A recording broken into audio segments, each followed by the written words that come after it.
just turn off the screen?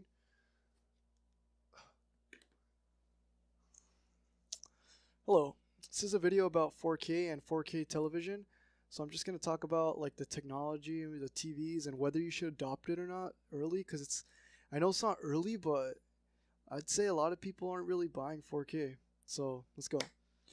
4K TVs have been out in the market for a while now, but technology, it's there, but it keeps changing, and consumers are kind of getting confused on what to buy. There's not a lot of content out either, which is the main reason a lot of people aren't adopting it. Is the content's just not there, to be honest. The only thing I use my 4K TV for is my gaming PC, which I had to spend like almost $1,000, more than $1,000, just to get games to even run in 4K, to be honest. But you don't have to spend that much money to even get 4K gaming, so don't get alarmed by that. It's just I chose to spend that much money, and I'll actually make a video about that case. It's a really nice case if you can see it in the background. Fractal Node 202.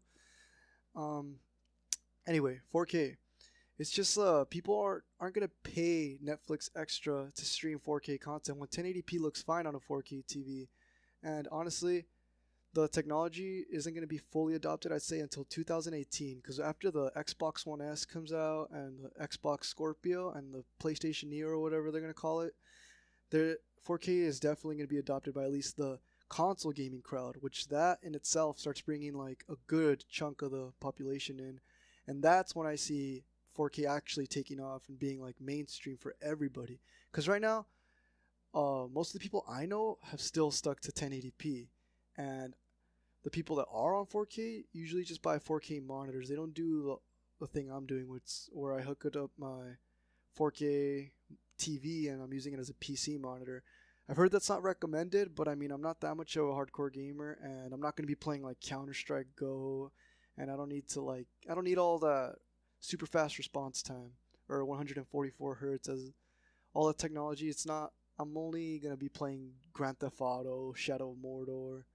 I did play Arma 3, and I'll tell you, like, that game is really hard when you're not playing on a real monitor. You gotta have, like, the right response time. Another thing that's gonna really push 4K is the 4K Blu-rays. If you go to Best Buy, you can see a lot of them already. People are gonna start buying those, but the thing about those is they're not really, a lot of them, I'm not saying all of them, a lot of them aren't actually 4K. They're just upscaled to 4K.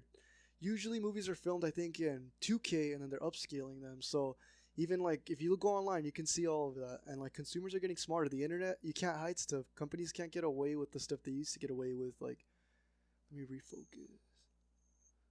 Okay. It's a lot harder for them to get away with all the BS that they're selling people. Like, I think in 2018, people are really going to start to like adopt it, because 4K is going to be everywhere. Your consoles are going to be using it. Your Blu-rays are going to all be 4K. 4K, I mean, but you know, whatever. My thoughts though is you should buy 4K right now if you can get a deal. If you can't get a deal, I would just wait. And if you're shopping for 4K TVs, just always do like a good check. Make sure you're getting your bang for your buck. Make sure you're getting like technology that's actually going to be used in the future, like HDR. If you're into 3D, make sure you secure that. But honestly, I have a 3D TV and I haven't even used it. So I'd say 3D. I'd really like if you're on the fence about getting a TV that's 3D rather than getting one that's like not 3D and a little cheaper, I would honestly go for the cheaper one, especially if it has better features like contrast ratio, better motion handling. Motion handling is another thing that you have to look at. But for the most part, I'm using this one as a monitor, so I don't really care about that stuff. But from what I've seen, Vizio has really bad motion handling. I don't know about the new 2016 line, because the one I tested was the M series from last year, and that one honestly had really bad motion. It would just get all choppy and jittery.